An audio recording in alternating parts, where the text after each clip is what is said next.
British soldiers had been assured the finest horses in the world, but upon arriving in America, they find there are too few steeds. This shortage often turns the king's men into horse thieves.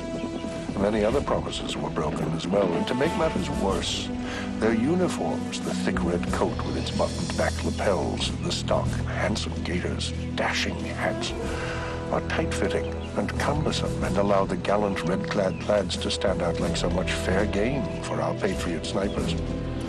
Likewise, the thick, powdered and greased pigtails required by British military regulation cause endless trouble and discomfort, as well as making their bearers the objects of our rebels' scorn and ridicule. The hapless redcoats carry rolled blankets on their backs and 3 days' supply of boiled beef and bread in their packs, likening them more to dray animals than soldiers.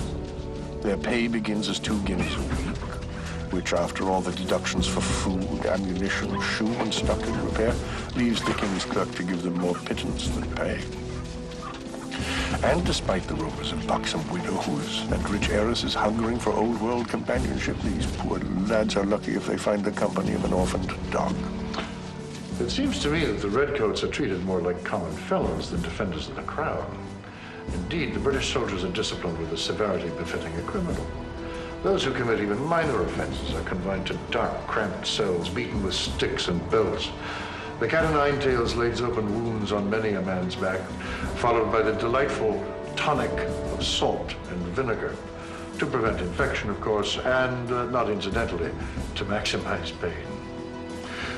Obedience may improve through such treatment, but it is my belief that it has a profoundly detrimental effect on one's commitment for the cause. Regiments have their own fife and drum corps, who provide stirring music by which to die.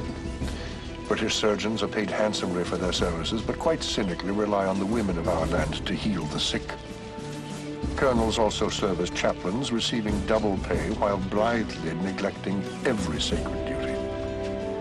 And yet, for all that, for all these inequities and injustices, the English redcoat is by all accounts the finest fighting man in the greatest army in the world, and make no mistake. If we should win this war, this fight for future generations, it will not be for reasons martial, but divine. Sunday on the RHI Movie Weekend. Boy, this house was